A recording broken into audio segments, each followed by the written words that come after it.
ఇక్కడ జైవిందర్ బతుకుంటే ప్రధాన వార్తలు పార్లమెంట్లో కుటుంబాల హవా పార్లమెంట్లో ఏదైతే ఉందో పార్లమెంట్లో సంబంధించి కుటుంబాల హవా ఏదైతే కొనసాగుతుంది పార్లమెంట్లో కుటుంబాల హవా కూడా కొనసాగుతుంది ఎప్పటి నుంచి అనేటువంటి ప్రధాన వార్త కూడా మనం చూసినాం ప్రధాన వార్తకు సంబంధించి ఎవరున్నారు ఏ ఫ్యామిలీ నుంచి ఎప్పుడు వచ్చినా ఇంకా పార్లమెంట్లో ఎవరున్నారు నేపథ్యం నెహ్రూ గాంధీ ఫ్యామిలీ నుంచి 14 మంది ప్రాతినిధ్యం డిఎంకే ఎన్సిపి జీడిఎస్ పార్టీల నుంచి కూడా యాదవ్లు సింధియాల సైతం కూడా పార్లమెంట్లో ఉన్నటువంటి పరిస్థితి మనం చూస్తున్నాం వీళ్ళందరూ కూడా ఇప్పుడు ఉన్నటువంటి పార్లమెంటులో ఉన్నటువంటి పరిస్థితి పార్లమెంట్లో కూడా వీళ్ళు పరిపాలించేటువంటి నేపథ్యం కేరళలోని వయనాడ్ లోక్సభ స్థానం నుంచి విజయం సాధించిన కాంగ్రెస్ నాయకులు ప్రియాంక గాంధీ గురువారం పార్లమెంట్లో అడుగుపెట్టారు తద్వారా నెహ్రూ గాంధీ కుటుంబం నుండి పార్లమెంట్లో ప్రమాణ స్వీకారం చేసిన 14వ వ్యక్తిగా రికార్డు సృష్టించారు ఉత్తరప్రదేశ్లోని రాయబరేలీ కేరళలోని వయనాడ్ స్థానాల నుండి లోక్సభకు ఎన్నికైన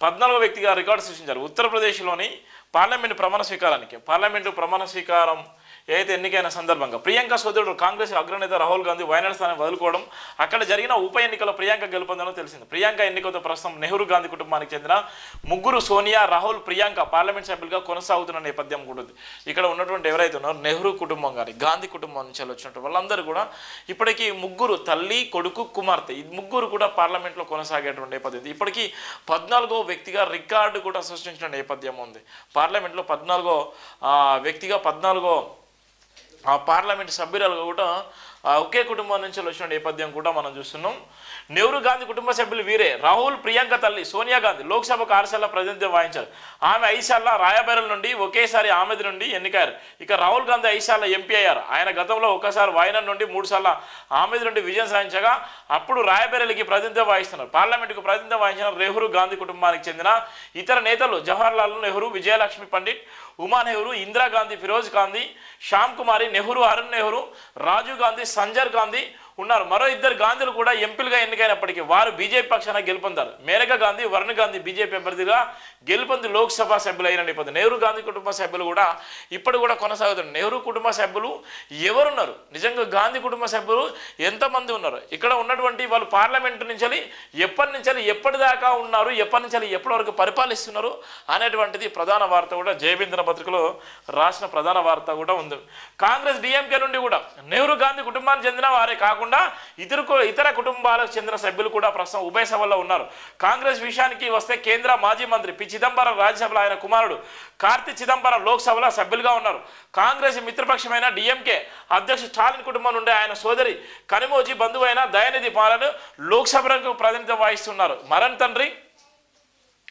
మురసాలి మరణ్ డిఎంకే వేసినప్పుడు కరుణానిధి మేనల్లుడే చట్టసభలో యాదవ్ నేతలు ఇక యాదవ్ కుటుంబం నుండి చాలా మంది పార్లమెంట్ సభ్యులు అయ్యారు సమాజ్వాదీ పార్టీ అధినేత అఖిలేష్ యాదవ్ ఆయన భార్య డింపుల్ యాదవ్తో పాటు పార్టీ వ్యవస్థాపకుడు ములాయం సింగ్ యాదవ్ సోదరుడు కుమారుడు ధర్మేంద్ర యాదవ్ ఆదిత్య యాదవ్ లోక్సభ సభ్యులుగా కొనసాగుతున్నారు ములాయం సోదరుడు రామ్ గోపాల్ యాదవ్ రాజ్యసభకు ఆయన కుమారుడు అక్షర్ యాదవ్ లోక్సభకు ప్రాతినిధ్యం వహిస్తున్నారు లోక్సభ ఎన్నికల్లో బీహార్ నుండి రాజేష్ రంజాన్ అలియాస్ పుష్ప యాదవ్ స్వతంత్ర అభ్యర్థిగా గెలుపొందగా ఆయన భార్య రంజిత్ రంజాన్ రాజ్యసభ సభ్యులుగా ఆమె కాంగ్రెస్ పార్టీ చర్చగా నుండి ఎగువ సభ కూడా నామినేట్ చేసిన నేపథ్యం కూడా మనం చూస్తున్నాం ఇది చట్టసభలో యాదవులు ఉన్నటువంటి నేపథ్యం ఉంది ఇక్కడ నెహ్రూ గాంధీ కుటుంబ సభ్యులు ఎవరున్న నేపథ్యం ఉంది ఇక్కడ కాంగ్రెస్ డిఎంకే ఉన్నటువంటి ప్రాతినిధ్యం ఎవరు వస్తున్న నేపథ్యం కూడా ఉంది శరద్ దేవగౌడ్ కుటుంబాల నుండి కూడా మహారాష్ట్ర విషయానికి వస్తే ఎన్సీపీ వ్యవస్థాపకుడు శరద్ పవార్ కుటుంబానికి చెందిన ముగ్గురు సభ్యులు పార్లమెంటుకు ప్రాతినిధ్యం వహిస్తున్నారు శరద్ ప్రస్తుతం రాజ్యసభ సభ్యుడు ఆయన కుమార్తె సుప్రియా సూలే లోక్సభ ఎంపీ ఆయన మేనల్లుడు అజిత్ పవార్ భార్య సునేత్ర పవార్ రాజ్యసభ సభ్యులు కర్ణాటకలో గౌడ కుటుంబానికి చెందిన 2 సభ్యులు చట్టసభలో ఉన్నారు మాజీ ప్రధాని జేడీఎస్ అధినేత హెచ్డి దేవగౌడ్ రాజ్యసభ సభ్యుడు కాగా ఆయన కుమారుడు కర్ణాటక మాజీ ముఖ్యమంత్రి కుమారస్వామి ప్రస్తుతం లోక్సభ సభ్యుడు ఆయన కేంద్ర మంత్రి కూడా వ్యవహరిస్తున్న నేపథ్యం కూడా ఇక్కడ మనం చూస్తున్నాం ఇది పార్లమెంట్లో కుటుంబాల హవా ఎవరున్నా ఏ కుటుంబాలు పరిపాలిస్తున్నారు పార్లమెంట్లో ఒక అత్యున్నతమైనటువంటి స్థానం పార్లమెంటు దేశానికి తలమానికమైనటువంటిది పార్లమెంట్లో కానీ రాజ్యసభ అనేటువంటి ఈ 2 స్థానాలు రాజ్యసభ నుంచి నామినేట్ చేసిన పదవులు ఉంటాయి కానీ పార్లమెంట్ నుంచి అయితే ఎన్నుకోబడినటువంటి ప్రజల నుంచి ఎన్నుకోబడినటువంటి వ్యక్తులు కూడా ఉంటారు ఆ పార్లమెంట్ నుంచి ప్రాతినిధ్యం వహించేటువంటి ఎవరైతే ఉన్నారో ఆ కుటుంబాలు ఎన్ని సంవత్సరాల నుంచి ఎప్పటి నుంచి ప్రాతినిధ్యం వహిస్తున్నారు తరతరాలుగా ఉన్నటువంటి నేపథ్యం పార్లమెంట్లో ప్రాతినిధ్యం వహించాలంటే దేశవ్యాప్తంగా ఉన్నటువంటి అన్ని రాష్ట్రాలకు చెందినటువంటి వ్యక్తులు కూడా ఉంటారు పార్లమెంటు స్థానంలో గెలుపొందినటువంటి వ్యక్తులు గాంధీ కుటుంబం కానీ, నెహ్రూ కుటుంబం కానీ, అక్కడ ఉన్నటువంటి యాదవ్స్ కానీ, అక్కడ ఉన్నటువంటి ఎవరైతే ఉన్నారో వాళ్ళందరూ కూడా పెద్ద మొత్తంలో కూడా కొన్ని సంవత్సరాల నుంచి కూడా సుమారుగా అక్కడి నుంచి ప్రాతినిధ్యం వహించేటువంటి పరిస్థితితో మనం చూస్తున్నాం. ఇది జైబింద్ దినపత్రికలో ప్రధాన వార్తకు సంబంధించిన ప్రధాన వార్త. ఎక్కడికైనా సిద్ధంగా ఉన్న ఆర్ఎస్ తెలంగాణ రాష్ట్రాన్ని గురుకులలో తప్పు చేశాను తేలితే జైలుకు వెళ్ళడానికి సిద్ధం, ఉరికంబం ఎక్కడికైనా సిద్ధంగా ఉన్నానని ఆర్ఎస్ నాయకుడు ఆర్ఎస్ ప్రవీణ్ కుమార్ తేల్చి చెప్పారు. గురుకుల ఫుడ్ పాయిజన్లో ఆర్ఎస్ ప్రవీణ్ కుమార్ హస్తం ఉందన్న కొండ సురేఖ వ్యాఖ్యలపై ఆయన స్పందించారు. ఆకురన్ మురళి విద్యా కమిషన్ చైర్మన్ కాకముందే ఒకలా ఇప్పుడు మరోలా మాట్లాడుతున్నారు. ఆకురన్ మురళి ఫుడ్ పాయిజన్ పై ఎందుకు మాట్లాడడం లేదన్నారు. సంవత్సరం నుండి తెలంగాణలో విద్యా సాంఘిక సంక్షేమ శాఖ మంత్రులు లేరు, గురుకుల పాఠశాలలో చదువుతున్న విద్యార్థులు చనిపోతున్నారు, రాష్ట్రంలో గురుకుల విద్యా వ్యవస్థ కుప్పగూలింది, కేసీఆర్ హయాంలో గురుకుల విద్యా వ్యవస్థ ఆదర్శంగా నిలిచిందన్నారు. గురుకుల విద్యార్థులు రోడ్డు ఎక్కుతున్నారు. ఒకే జిల్లా 3 సార్లు గురుకుల విద్యార్థులు ఫుడ్ పాయిజన్కు గురయ్యారు. 28 మంది గురుకుల విద్యార్థులు ఆత్మహత్యలు చేసుకున్నారు అని ఆర్ఎస్ ప్రవీణ్ కుమార్ గుర్తు చేశారు. గురుకులలో పనిచేస్తున్న టీచర్లకు 6 నెలల నుండి జీతాలు రావడం లేదు. కేటీఆర్ గురుకుల బాటకు పిలుపునిచ్చారు. గురుకుల్లో ఉన్న సమస్యలపై అధ్యయనం చేసి రిపోర్ట్ ఇస్తాం. గురుకుల బాట పిలుపుతో కాంగ్రెస్ పార్టీకి భయం పుట్టింది. సీఎం రేవంత్ రెడ్డికి విద్యాశాఖపై అవగాహన లేదు. మతిసీమిత లేని మంత్రులతో నాపై రేవంత్ రెడ్డి మాట్లాడిస్తున్నారు. కొండ సురేఖను తెలంగాణ సమాజం తిరస్కరించింది. కొండ సురేఖకు మంత్రి పదవిలో ఉండే అర్హత లేదని ఆర్ఎస్పీ చెప్పారు. నేను ప్రభుత్వ హాస్టల్లో చదువుకొని ఐపీఎస్ అయ్యాను.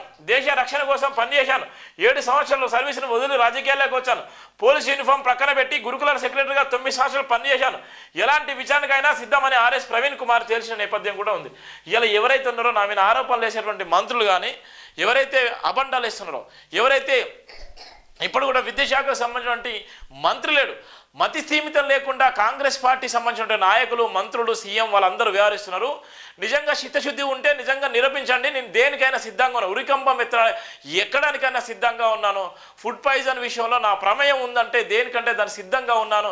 ఒకవేళ నా ప్రమేయం లేదని తెలిస్తే మీరు దేనికి ఉంటారని కూడా ఆయన సవాల్ చేసిన నేపథ్యం కూడా మనం చూస్తున్నాం.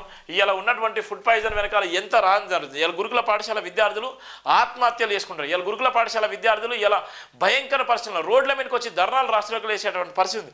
గతంలో ఇదే 9 సంవత్సరాలు పరిపాలించినటువంటి ఆర్ఎస్ ప్రవీణ్ కుమార్ ఎక్కడైతే గురుకుల పాఠశాల ప్రపంచ స్థాయిలో తీసుకెళ్లిన నేపథ్యం ఉంది. ఎవరెస్ట్ శిఖరానికి కూడా గురుకుల విద్యార్థి తీసుకెళ్ళి అక్కడ ప్రపంచ స్థాయిలో తెలంగాణ ఆత్మగౌరవం నిలబెట్టినటువంటి గొప్ప వ్యక్తి. ఇవాళ ఆర్ఎస్ ప్రవీణ్ కుమార్ మీద అబండాలు వేసేటువంటి మంత్రులు కానీ, సీఎం కానీ వాళ్ళందరికీ కానీ ఆయన సవాల్ వేసిన నేపథ్యం ఉంది. ఎవరైతే నిజంగా నా తప్పే ప్రమేయం ఉంటే నేను ఉరికంబం ఎక్కడానికన్నా సిద్ధంగా ఉన్నాను, నా ప్రమేయం లేకుండా నా మీద ఆరోపణలు వేస్తున్నారు అని ఆయన కూడా ఆయన తీవ్రంగా మందలించిన నేపథ్యం కూడా మనం చూస్తున్నాం. జైబింద్ దినపత్రికలో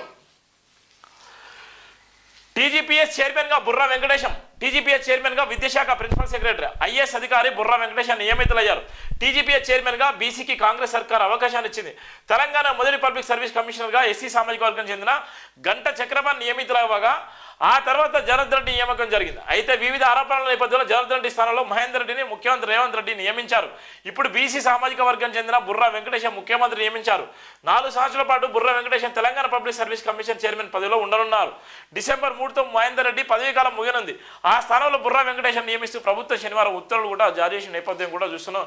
అనేకమైనటువంటి పదవులు ఉన్నాయి. ఇప్పటికే బీసీ వెల్ఫేర్ సెక్రటరీగా, బీసీ వెల్ఫేర్ కమిషనర్గా ఉన్నటువంటి అయితే గవర్నర్కి సెక్రటరీగా అనేకమైనటువంటి పదవులు కూడా బుర్రా వెంకటేశం గౌడ్కి వరిస్తున్న నేపథ్యం కూడా ఉంది. చాలా వరకు అయితే ఒక మేధావి, మంచి ఇంటెలెక్చువల్, సామాజిక కోణంలో, సామాజిక వర్గంలో అందరితో కూడా బలంగా ఉన్నటువంటి నేపథ్యం ఉండే బుర్రా వెంకటేశం ఎక్కడ కూడా ఎలాంటి ఇబ్బందులు లేకుండా అందరినీ కూడా అన్ని సామాజిక కోణంలో వ్యక్తులను చూసినటువంటి వ్యక్తి, అన్ని సామాజిక కోణంలో ఉన్నటువంటి వ్యక్తులతో పరిచయాలు ఉన్నటువంటి వ్యక్తి, తెలంగాణ బిడ్డగా ఆయనకు ఆత్మగౌరవం ఉన్నటువంటి నేపథ్యంలో తెలంగాణ బిడ్డగా ఆత్మగౌరవం ఉంది కాబట్టి ఇలా అనేకమైనటువంటి పదవులు కూడా ఆయన అనుభవించేటువంటి నేపథ్యం ఉంది.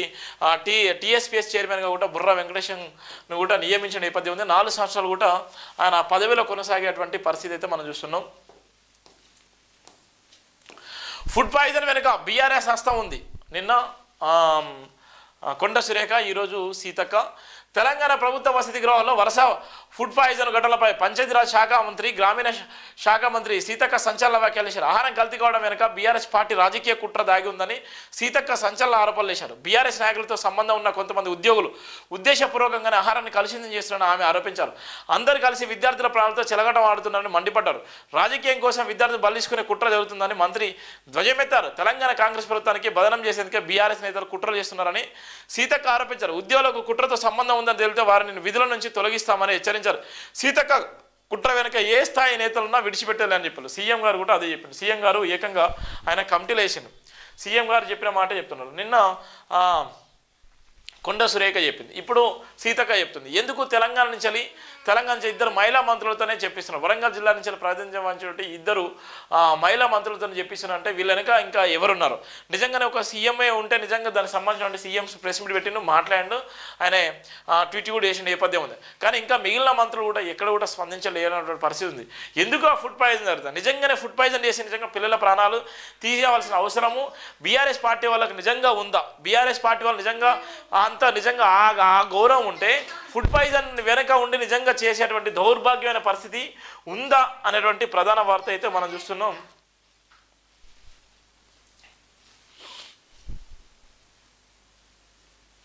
సింగరేణి సీఎండిని కలిసిన జేపీ చైర్మన్.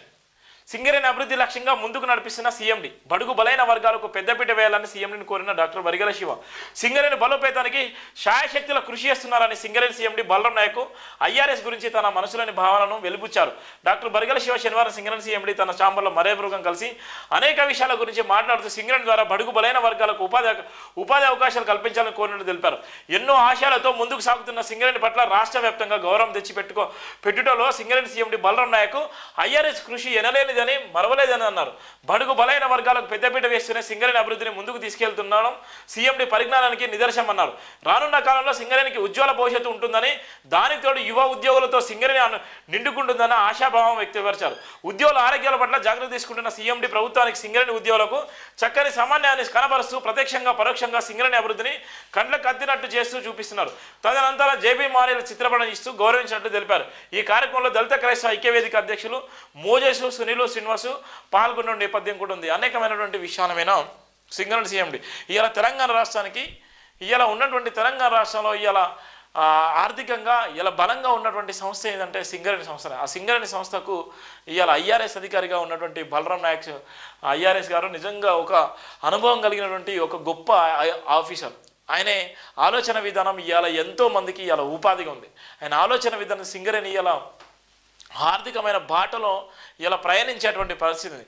ఇవాళ తెలంగాణ రాష్ట్రానికి ఇవాళ తలమానికంగా ఉన్నటువంటి సింగరేణికి ఇవాళ అత్యధికంగా నిధులు తీసుకొచ్చి అత్యధికంగా ఇవాళ ఎంతో ఉన్నటువంటి సింగరేణి ఎంప్లాయీస్కి ఇవాళ ఉద్యోగ అవకాశాలు కల్పిస్తూనే ఇవాళ వాళ్ళ జీవితాల్లో వెలుగులు నింపేటువంటి ఏకైక ఐఆర్ఎస్ అధికారి సింగరేణి సీఎండి ఎవరంటే ఇక్కడ ఉన్నటువంటి బలరాం నాయక్ సార్.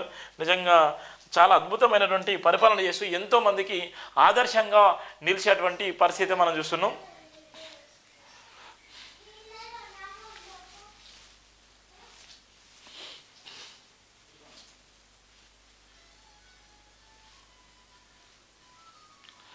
రాజకీయాలకు కేటీఆర్ విరామం, తాత్కాలికంగా బ్రేక్ తీసుకుంటున్నట్టు ట్వీట్.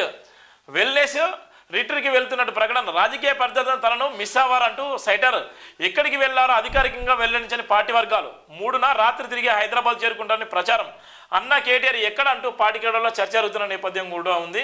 రాజకీయాలకు కేటీఆర్ విరామం తీసుకుంటున్నాడు, తాత్కాలికంగా బ్రేక్ తీసుకున్నట్టు కూడా ఆయన ట్వీట్ చేసిన నేపథ్యం ఉంటుంది. మరి ఎక్కడికి వెళ్తున్నాడు ఆయన మీద ఇప్పటికే కేసులు కూడా చాలా చోట్ల కేసులు కూడా నమోదైనా కేసులకు భయపడి నిజంగా విరామం తీసుకుంటున్నాడా, లేకపోతే అంటే ఇంకేమైనా ఉందా, లేకపోతే ఆయన సంపాదించినటువంటి ఆస్తులను కాపాడడం కోసం ఆయన ఈ డ్రామాలు వేస్తున్నాడా, డ్రామా రావు అనేటువంటి నేపథ్యం కూడా కాంగ్రెస్ సోషల్ మీడియాలో కానీ కాంగ్రెస్ సంబంధించిన కార్యకర్తలు కూడా పెద్ద ఎత్తున కూడా ఆయన మీద దుష్ప్రచారం చేస్తున్నారు. కేటీఆర్ నిజంగా ప్రభుత్వంలో ఉన్నప్పుడు ఏదైతే బీఆర్ఎస్ హయాంలో ఉన్నప్పుడు క్రియాశీలకంగా ఉన్నటువంటి మంత్రిగా రాష్ట్రం మొత్తం బాధ్యత కూడా ఆయన మీద వేసుకుని ప్రపంచంలో ఉన్నటువంటి పెట్టుబడుల విషయంలో కానీ దేశంలో ఎక్కడ ఏది జరిగినా కూడా తెలంగాణ ఆత్మగౌరవాన్ని కూడా ఆయన చెప్పుకున్నటువంటి నేపథ్యం, తెలంగాణ ఆత్మగౌరవం కూడా పెంపొందించిన నేపథ్యం కూడా ఉంది.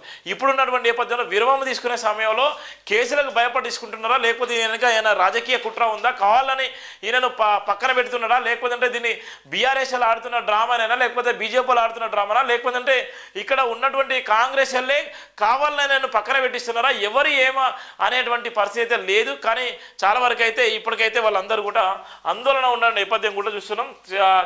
రాజకీయాలకు కేటీఆర్ విరామం అనేటువంటిది అయితే ప్రధానంగా అయితే మనం చూస్తున్నాం.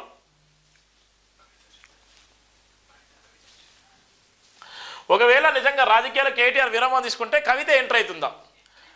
కవితక్క ఎంట్రీ కావడంతో కవితక్క మనం చూసాము. కవితక్క కూడా కార్యకర్తలు మాట్లాడారు. వాళ్ళ కవితక్క ఎంట్రీతోని చెల్లకు బాధ్యతలు ఇచ్చి నిజంగా కేటీఆర్ విరామం తీసుకుంటున్నాడా? చెల్లకు బాధ్యతలు ఇచ్చి చెల్లను ఫీల్డ్ మీద తీసుకొచ్చి ఏదైతే ఉందో ఇవాళ నూతన ఉత్తేజం నింపడం కోసం ఇవాళ ఒక పక్కన కవితక్క కానీ లేకపోతే ఉంటే కేసీఆర్ కూడా ఫామ్లోకి వచ్చింది. కేసీఆర్ వర్సెస్ ఇవాళ కవితక్క, అలానే హరీష్ రావు, అలానే వీళ్ళ తరహాలో చూసుకుంటే ఆర్ఎస్ ప్రవీణ్ కుమార్ కూడా నెంబర్ 1 పొజిషన్లో ఉన్నాడు. కేటీఆర్ ప్లేస్లో ఆర్ఎస్ ప్రవీణ్ కుమార్ కూడా ఉన్నటువంటి పరిస్థితి కూడా ఉంది.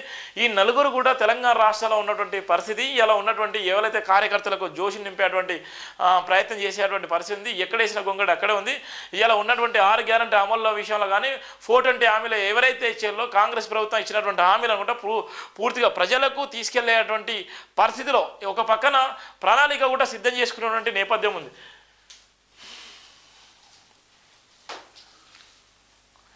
చెరువుల అక్రమదారుల్లో పొలిటీషియన్స్, అన్ని రాజకీయ పార్టీ నేతలే ప్రమేయం.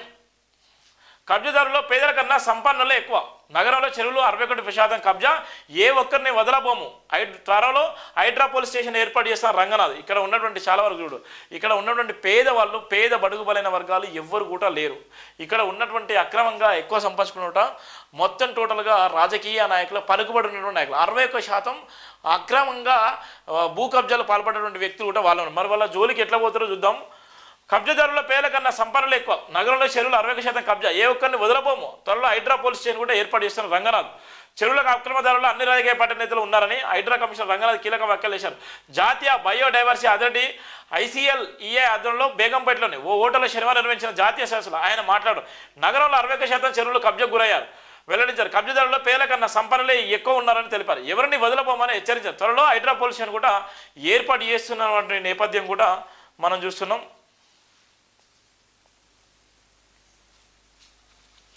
కేజ్రీవాల్పై లిక్విడ్తో దాడి, ఢిల్లీలో పాదయాత్ర చేస్తుండగా ఘటన, పోలీసు అదుపులో నిందితుడు.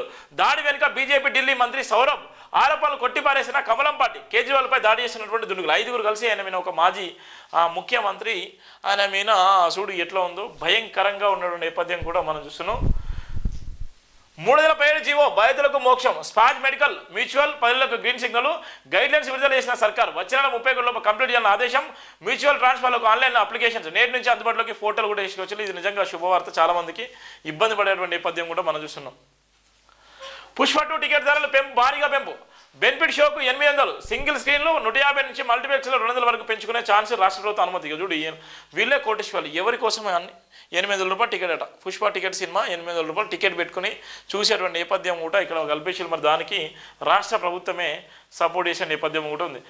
6న బీజేపీ బహిరంగ సభ, సరూనగర్ స్టేడియంలో నిర్వహణ. జేపీ నడ్డా లేదంటే అమిత్ షా హాజరయ్యే ఛాన్స్. కాంగ్రెస్ విజయోత్సవాలు కౌంటర్ ఇచ్చేలా ప్లాను. ప్రభుత్వ ఏడాది వైఫల్యాలను ప్రజలకు వివరించేందుకే కాంగ్రెస్ ఏడాది వైఫల్యాలపై బీజేపీ షార్ట్షీట్. 6 అబద్ధాలు 66 మోసాలు పేరిట రూపకల్పన. నేడు రిలీజు, 2-3 తేదీల్లో బైక్ ర్యాలీలు. ఇక్కడ ఉన్నటువంటి ఒక పక్కన కాంగ్రెస్ వాళ్ళు సంబరాలు చేసుకుంటున్నారు, మరో పక్కన బీఆర్ఎస్ వాళ్ళు ఇవాళ ఉన్న ఫుడ్ పాయిజన్ విషయంలో కానీ లేకపోతే 6 గ్యారెంటీల విషయంలో వాళ్ళు కూడా రాస్తారోకలు ఎక్కడ పడితే అక్కడ రాస్తారోకలు వేస్తున్నారు, ధర్నాలు వేస్తున్నారు. మరో పక్కన బీజేపీ కూడా దానికి సంబంధించిన బహిరంగ సభ కూడా పెట్టి జేపీ నడ్డాను కానీ లేకపోతే అమిత్ షాను కూడా పిలిచేటువంటి నేపథ్యం. ఎందుకోసం అంటే వాళ్ళు ఉన్నటువంటి ఏదైతే 6 అబద్ధాలు 66 మోసాల పేరిట వాళ్ళు ఒక ఏదైతే ఒక రూపకల్పన కూడా చేస్తారు. దానికి సంబంధించిన ప్రధానంగా కూడా చూస్తున్నాం. రాష్ట్రంలో భారీ బహిరంగ సభ నిర్వహించేందుకు బీజేపీ ప్లాన్ చేస్తున్నది. ఏడాది పాలనపై కాంగ్రెస్ విజయోత్సవాలు జరుపుతుండగా వాటికి కౌంటర్గా కాశ్యం పార్టీ సరూనగర్ స్టేడియం సభ నిర్వహించినట్లు కేంద్ర మంత్రి party state chief Kishan Reddy వెల్లడించారు. ఈ నెల 6న నిర్వహించనున్న ఈ సభకు పార్టీ జాతీయ అధ్యక్షుడు నడ్డాలే అంటే కేంద్ర హోంశాఖ మంత్రి అమిత్ షాను తీసుకురావాలని రాష్ట్ర నాయకత్వం భావిస్తున్నది. కాగా పార్లమెంట్ ఎన్నికల తర్వాత రాష్ట్రంలో బీజేపీ తొలిసారి బహిరంగ సభ నిర్వహించిన నేపథ్యం కూడా మనం చూసిన. తెలంగాణలో బీజేపీలో కొత్త రక్తం కూడా వచ్చేటువంటి నేపథ్యంలోనే ఇలా ఉన్నటువంటి ఛార్జ్షీట్తో పాటు ఛార్జ్షీట్ వేసి వాళ్ళ 6 గ్యారెంటీలు ఏ విధంగా అయితే 6 గ్యారెంటీలు వచ్చినా 6 గ్యారెంటీలకు 66 మోసాలు ఏ విధంగా చేసి అనేటువంటి విషయంలో కూడా వాళ్ళు భారీ బహిరంగ సభ కూడా పెట్టేటువంటి నేపథ్యం కూడా మనం చూస్తున్నాం. ఇరిగేషన్ ఏఈ ఆస్తులు 200 కోట్లు. చూడుగా గిట్లు ఉంటుంది మన ఇరిగేషన్ ఏఈ ఆస్తులు 200 కోట్ల రూపాయలు. అంటే ఏ విధంగా మోసం జరిగింది, ఏ విధంగా సంపాదించాలో చూడండి. 200 కోట్ల రూపాయలు ఒక ఏఈ సంపాదించుకున్నంటే ఎంత దారుణమో ఎంత భయంకరమైన పరిస్థితి ఉందో మన తెలంగాణలో చూసిన. లంచాలకు లెక్కలే అనడానికి చూడు, పేదోడుగానే ఉన్నాడు. ఒక పక్కన రాష్ట్రం దగ్గర బడ్జెట్ లేదు, రాష్ట్రం దగ్గర నిధులు లేక ఇబ్బంది పడే నేపథ్యం ఉంది. గవర్నమెంట్ ఎంప్లాయీ అని చెప్పుకునేటువంటి వ్యక్తులు ఇవాళ ఒక ఏఈ 200 కోట్ల రూపాయల ఆస్తులు.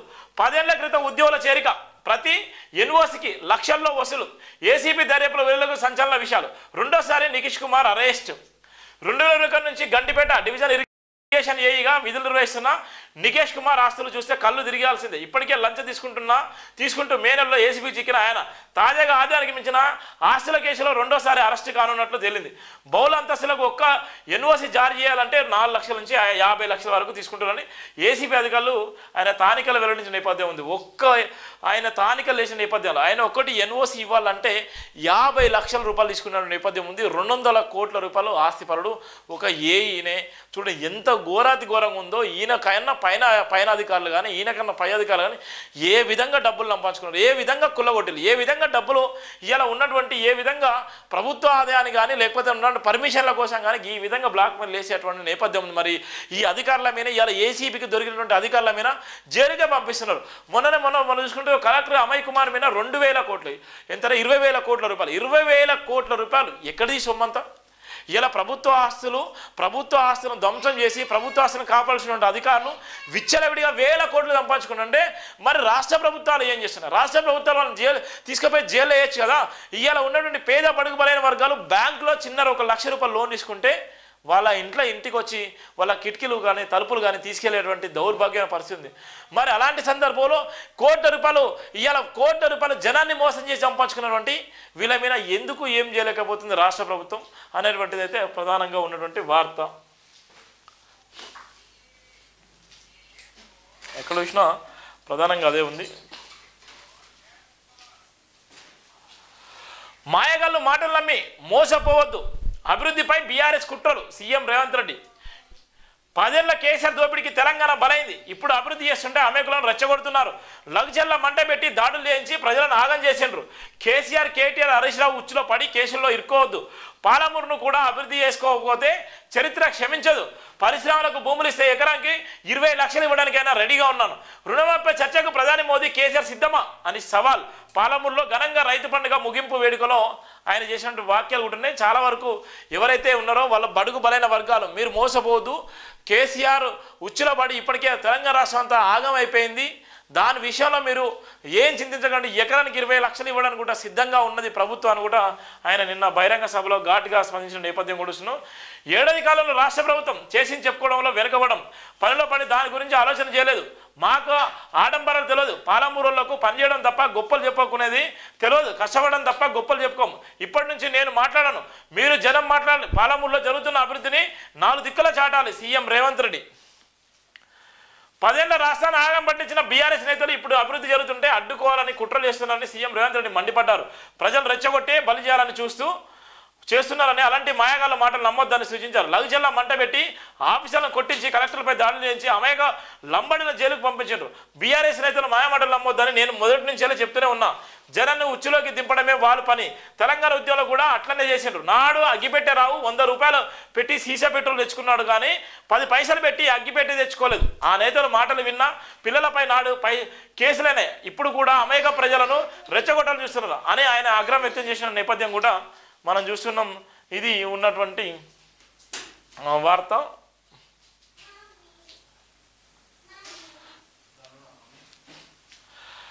ఫోన్ ట్యాపింగ్ కేసు నిందితులు పాస్పోర్టులు రద్దు. ప్రభాకర్ రావు, శ్రావణ్ రావుకు విదేశాంగ నోటీసులు. పాస్పోర్టులు ఎందుకు రద్దు చేయకూడదు వివరణ ఇవ్వాలంటే ఆదేశం. వాళ్ళు ఇచ్చే వివరణ ఆధారంగా పాస్పోర్ట్ రద్దు చేసే ఇండియాకు రప్పించేటువంటి ఛాన్స్ కూడా మనం చూస్తున్నాం. ఇక్కడ ఉన్నటువంటి ప్రధాన వాట.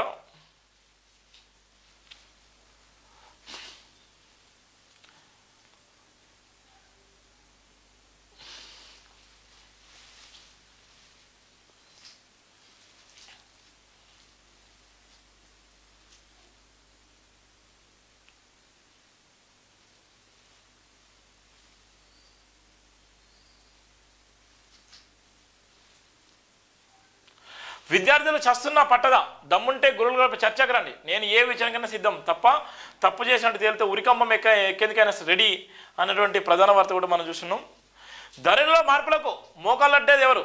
కీలక అధికారి పైన రెవెన్యూ సిబ్బంది ఆరోపణలు. మొదటి నుంచి అడ్డం పడుతున్న మండిపాటు. దరఖాస్తుల పెండింగ్లో కారణమంటూ సిబ్బంది.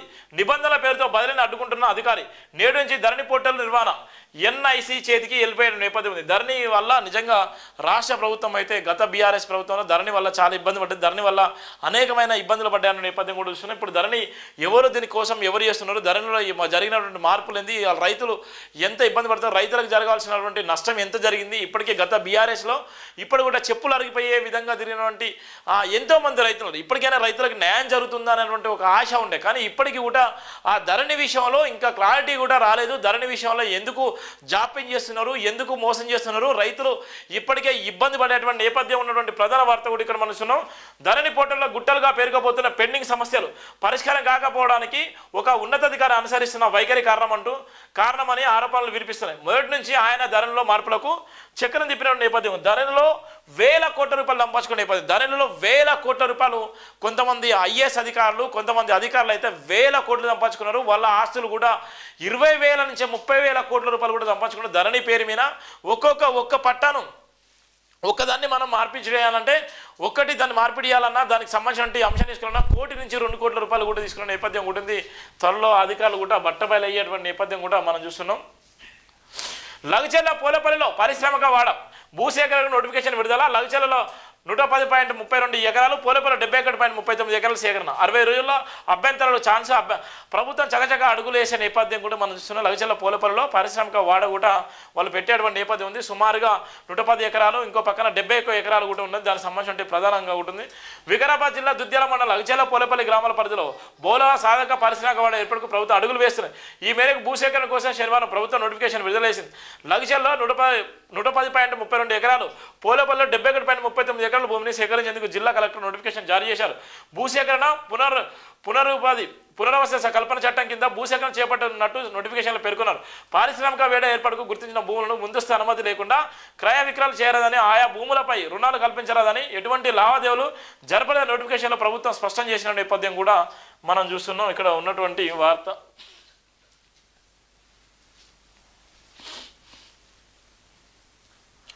మొండియే చూపి పండుగేనా, రైతు పండుగ పేరిట రేవంత్ రెడ్డి మోసం. పాలమూరు సభ సాక్షిగా పచ్చి అబద్ధాలు. కేసీఆర్కు 1000 ఎకరాల ఫామ్ హౌస్ ఉన్నట్టు నిరూపిస్తావా లేక రాజీనామా చేస్తావా?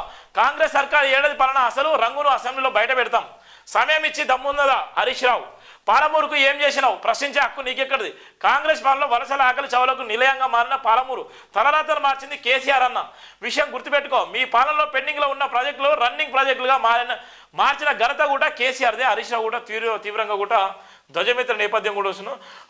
రైతు పండుగ పేరిట సీఎం రేవంత్ రెడ్డి రైతులను మోసం చేశారని ముఖ్యమంత్రి సహా మంత్రులు ఎంత సొంత డబ్బా కొట్టుకుంటూ మొత్తుకున్న దండిగా అయిందని, ఆండపరంగా నిర్వహించిన కార్యక్రమం యావత్ తెలంగాణ రైతాంగాన్ని ఉసిరిమనిపించిందని మాజీ మంత్రి హరీష్ రావు ఎద్దో చేశారు.